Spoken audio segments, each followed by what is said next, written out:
All right, now that we have candled our eggs, we're ready to get them into the incubator. So first things first, I plug my incubator in and I'm getting it warm.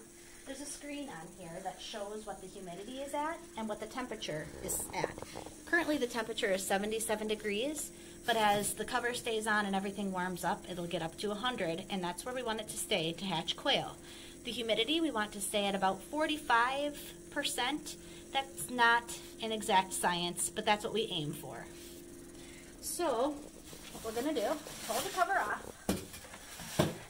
Inside there are all these little troughs. First off, there are some stains. I bought this used, but I have bleached it. It's very clean. It just looks kind of icky, so you know. I filled all these troughs with water. That's what helps us with the humidity. The birds need humidity so that they can stay moist enough in their eggs that when it comes time to hatch, they can get out. Otherwise, they can be stuck to the eggshell. It's very important that they have enough. And if they have too much, that can cause problems too. So that's why you try to get it right.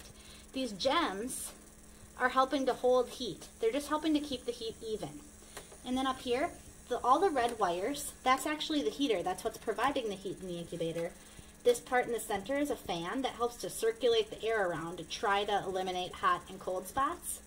And this is the temperature gauge and the humidity gauge, and that's what shows on the screen.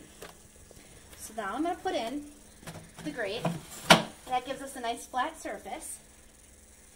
Next I'm going to move my water that we used.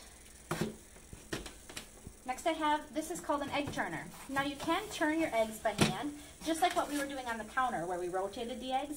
You still need to rotate them throughout incubation. So we put them in this turner to make things easier on us. It's got a motor and the eggs will rotate this way and that way very slowly. You won't notice it, but when you look a couple hours later, it'll be in a different position. So these are made especially for quail. They make these for other kinds of eggs too, but with quail eggs, I can fit a lot in these turners. So I am going now to start loading my eggs into the turner. I numbered my eggs because that way I can take notes on how they're doing. If something looks a little funny, if I need to pull an egg out, I'll know what it was doing before. So let me start putting them in. I'm also conducting an experiment to see if I have hot and cold spots in my incubator all the time, if they're consistent, because that way I can tell if this hatch, maybe this corner doesn't hatch so well, maybe it's because it's a cold spot. So maybe on my next hatch, I don't use this corner, I use this part. It'll be interesting. You can kind of just keep learning all the time by what you're doing.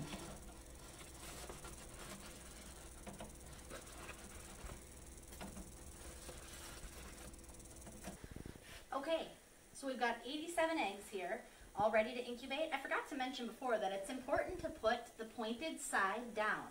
As you can see, all eggs have an oval shape, but one side is more pointy than the other. The reason it's important to put the pointed side down is because if you remember when we were candling the eggs, we could see the air sac in the top. It's important that that stays at the top so that when the chick is forming, it gets into the right position. That when it's time to hatch, it can poke into that air cell and get air and breathe even while it's still in its egg. That's one of the big things for when they're hatching. It's very important. Okay, so we're all loaded up. We're going to stick our cover on here, and now we wait. That's all there is to it. Thanks for watching.